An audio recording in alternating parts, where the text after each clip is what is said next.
Hi, Kat here for Lightwave Digital. If you have a situation where you need to render an extremely large resolution image for print graphics, maybe one of these huge massive video walls that we see, in various cities that have been installed that wrap around, and you need the actual resolution, but you don't have the memory space to render a scene out, there's a handy tool that'll allow you to do this, and you can reassemble your images in a compositing program. Now, just to demonstrate why you would want to do this, let's say I want to have 32,000 pixels by 32,000 pixels, and we can see that that's pretty much square. But watch what happens when I hit F9 here and try to render it out.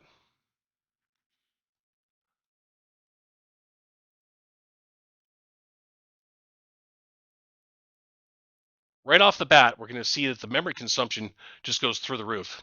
So if you're on a machine that only has 32 gigabytes of RAM, you've already blown through that memory limit, and you can start paging to disk.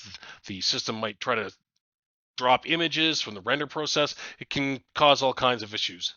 So how do you get around this? Well, you'd have to split the scene up so that you're only rendering particular segments of it in order to get below your system's memory limit. Another advantage to this is you can fire these scenes that are going to be split up with this tool off to a render farm, so each machine is rendering a segment of each frame.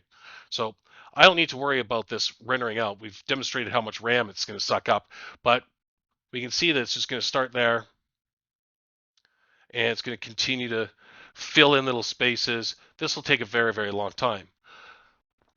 If we've got a network behind us with a bunch of different machines, we can set up those scenes to render them out. And this tool does pretty much everything for you. So we've got a location for our render.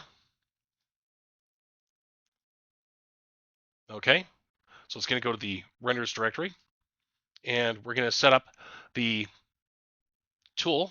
So under Lightwave Pro Tools, and under Setup, we're going to go right down to Lightwave Scene Splitter.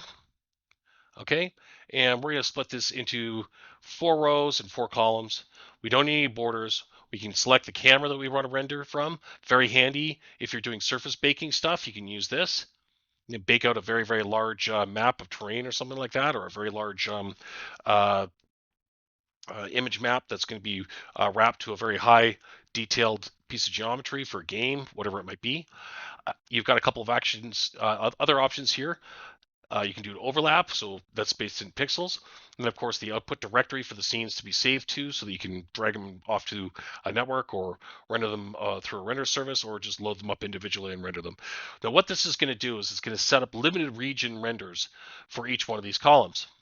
So I've got a custom descriptor in here, otherwise you can use tiles. We're going to just call it split, and we hit OK, and it's going to crank out a bunch of scene files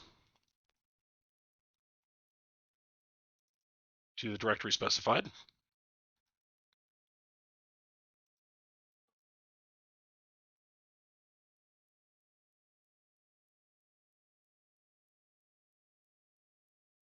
Be the actual folder for that. So let's go save scene as. Yeah, there's my folder. So this is MGB test. So let's spit out all these different files. So I did this once before and then changed the name of it. So these are the ones that were just saved out. So when we load one of those up,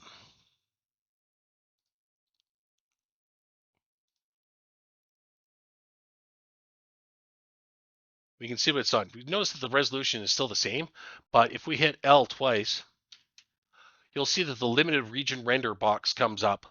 This is what's actually going to be physically rendered in this particular scene. So if we go and load the next one,